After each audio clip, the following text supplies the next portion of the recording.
युधिष्ठिर कहने लगे कि हे भगवान, ज्येष्ठ कृष्ण एकादशी का क्या नाम है तथा उसका महात्म्य क्या है, सो कृपा कर कहिए।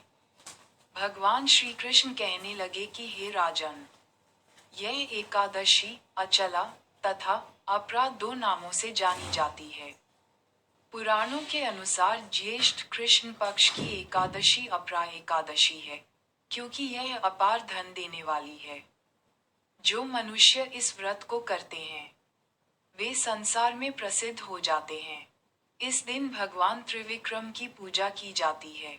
अपरा एकादशी के व्रत के प्रभाव से ब्रह्म हत्या, भूत योनि, दूसरे की निंदा आदि के सब पाप दूर हो जाते हैं। इस व्रत के करने से परस्त्री गमन, झूठी गवाही देना, झूठ बोलना, झूठे शास्त्र पढ़ना या बनाना, झूठा ज्योतिषी बनना तथा झूठा वैद्य बनना आदि सब पाप नष्ट हो जाते हैं। जो क्षत्रिय युद्ध से भाग जाए वे नरकगामी होते हैं, परंतु अपरा एकादशी का व्रत करने से वे भी स्वर्ग को प्राप्त होते हैं। जो शिष्य गुरु से शिक्षा ग्रहण करते हैं फिर उनकी निंदा करते हैं वे अवश्य नरक में पड़ते हैं, मगर अपरा एकादशी का व्रत करने से वे भी इस पाप से मुक्त हो जाते हैं।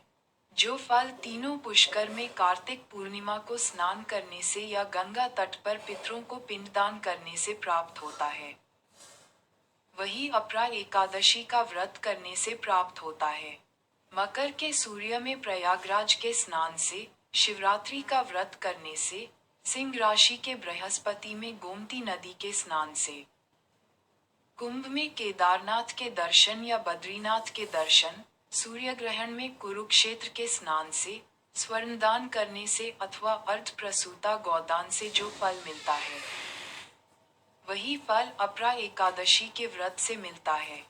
यह व्रत पापरूपी वृक्ष को काटने के लिए कुल्हाड़ी है, पापरूपी ईंधन को जलाने के लिए अग्नि, पापरूपी अंधकार को मिटाने के लिए सूर्य के समान, मृगों को मारने के लिए सिंह के समान है। अतः मनुष्य को पापों से डरते हुए इस व्रत को अवश्य करना चाहिए। अपरा एकादशी का व्रत तथा भगवान का पूजन करने से मनुष्य सब पापों से छूटकर विष्णु लोक को जाता है। इसकी प्रचलित कथा के अनुसार प्राचीन काल में महीध्वज नामक एक धर्मात्मा राजा था। उसका छोटा भाई वज्रध्वज बड़ा ही क्रूर, अधर्मी तथा अन्यायी था। वह अपने बड़े भाई से द्वेष रखता था। उस पापी ने एक दिन रात्रि में अपने बड़े भाई की हत्या करके उसकी देह को एक जंगली पीपल के नीचे गाड़ दिया।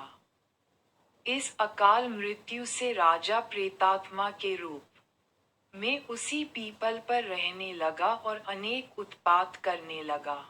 एक दिन अचानक धौम्य नामक ऋषि उधर से गुजरे। उन्होंने प्रेत को देखा और तपोबल से उसके अतीत को जान लिया। अपने तपोबल से प्रेत उत्पात का कारण समझा।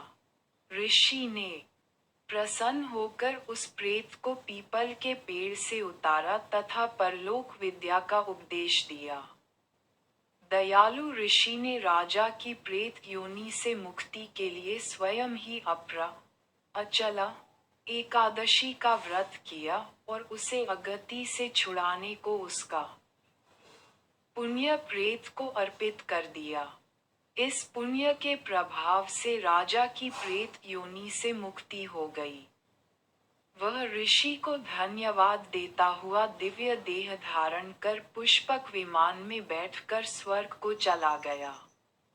हे राजन, यह अपरा एकादशी की कथा मैंने लोकहित के लिए कही है। इसे पढ़ने अथवा सुनने से मनुष्य सब पापों से छूट जाता है।